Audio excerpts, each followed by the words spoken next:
महाशिवरात्रि की कथा। हिरणी की सत्यनिष्ठा की यह कहानी आपको रुला देगी। एक बार पार्वती ने भगवान शिवशंकर से पूछा, ऐसा कौन सा श्रेष्ठ तथा सरल व्रत पूजन है जिससे मृत्यु लोक के प्राणी आपकी कृपा सहज ही प्राप्त कर लेते हैं। उत्तर में शिवजी ने पार्वती को शिवरात्रि के व्रत का विधान बताकर यह कथा सुनाई। एक गांव में एक शिकारी रहता था। पशुओं की हत्या करके वह अपने कुटुंब को पालता था। वह एक साहूकार का ऋणी था, लेकिन उसका ऋण समय पर न चुका सका। क्रोधवश साहूकार ने शिकारी को शिवमठ में बंदी बना लिया।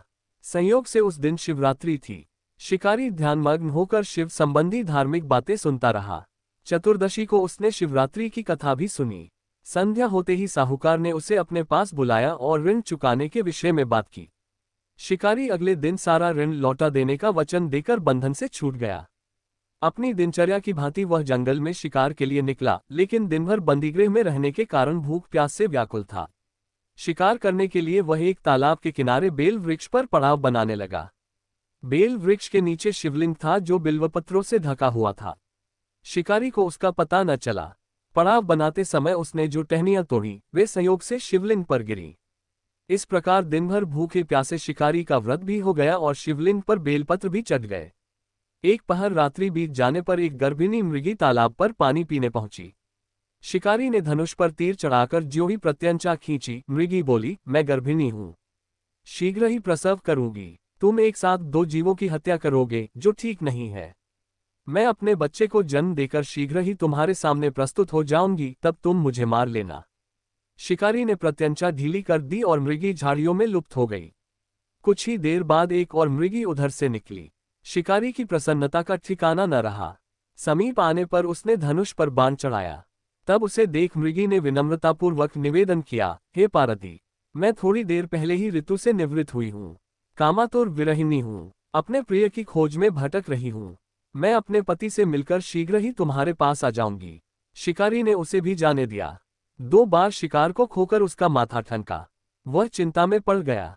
रात्रि का आखिरी पहर बीत रहा था। तभी एक अन्य मृगी अपने बच्चों के साथ उधर से निकली। शिकारी के लिए यह स्वर्णिम अवसर था।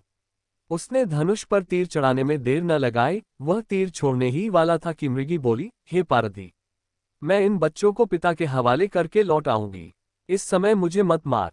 शिकारी हंसा और बोला, सामने आए शिकार को छोड़ दूं, मैं ऐसा मूर्ख नहीं।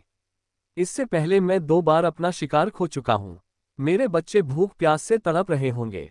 उत्तर में मृगी ने फिर कहा, जैसे तुम्हें अपने बच्चों की ममता सता रही है, ठीक वैसे ही मुझे भी, इसलिए सिर्फ बच्चों के नाम पर मैं थोड़ी देर के लिए जीवनदान मांग रही हूँ। हे पार्वती, मेरा विश्वास कर, मैं इन्हें इनके पिता के पास छोड़कर तुरंत लौटने की प्रतिज्ञा करती हूँ। मृगी का दीन स्वर सुनकर शिकारी को उस पर दया आ गई। उसने उस मृगी को भी जाने दिया। शिकार के अभाव में बेलवृक्ष पर बैठा शिकारी बेलपत्र तोड़ तोड़कर नीचे फेंकता जा रहा था। पौ फटने को हुई तो एक हष्टपुष्ट मृग उसी रास्ते पर आया। शिकारी ने सोच लिया कि इसका शिकार वह अवश्य करेगा। शिकारी की तनी प्रत्यंचा देखकर मृग विनीत स्वर में बोला, हे पारधी भाई, यदि तुमने मुझसे पूर्व आने वाली 3 मृगियों तथा छोटे छोटे बच्चों को मार डाला है तो मुझे भी मारने में विलंब न करो, ताकि उनके वियोग में मुझे एक क्षण भी दुख न सहना पड़े। मैं उन मृगियों का पति हूँ। यदि तुमने उन्हें जीवनदान दिया है तो मुझे भी कुछ क्षण जीवनदान देने की कृपा करो। मैं उनसे मिलकर तुम्हारे सामने उपस्थित हो जाऊंगा। मृग की बात सुनते ही शिकारी के सामने पूरी रात का घटना चक्र घूम गया। उसने सारी कथा मृग को सुना दी। तब मृग ने कहा, मेरी तीनों पत्नियां जिस प्रकार प्रतिज्ञाबद्ध होकर गई हैं, मेरी मृत्यु से अपने धर्म का पालन नहीं कर पाएंगी। अतः जैसे तुमने उन्हें विश्वासपात्र मानकर छोड़ा है, वैसे ही मुझे भी जाने दो। मैं उन सबके साथ तुम्हारे सामने शीघ्र ही उपस्थित होता हूँ। उपवास, रात्रि जागरण तथा शिवलिंग पर बेलपत्र चढ़ाने से शिकारी का हिंसक हृदय निर्मल हो गया था। उसमें भगवत शक्ति का वास हो गया था। धनुष तथा बाण उसके हाथ से सहज ही छूट गए। भगवान शिव की अनुकंपा से उसका हिंसक हृदय कारुणिक भावों से भर गया। वह अपने अतीत के कर्मों को याद करके पश्चाताप की ज्वाला में जलने लगा।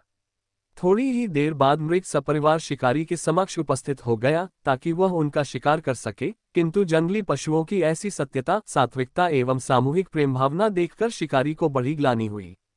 उसके नेत्रों से आंसुओं की झड़ी लग गई। उस मृग परिवार को न मारकर शिकारी ने अपने कठोर हृदय को जीव हिंसा से हटा सदा के लिए कोमल एवं दयालु बना लिया। देवलोक से समस्त देव समाज भी इस घटना को देख रहा था। घटना की परिणति होते ही देवी देवताओं ने पुष्प वर्षा की। तब शिकारी तथा मृग परिवार मोक्ष को प्राप्त हुए।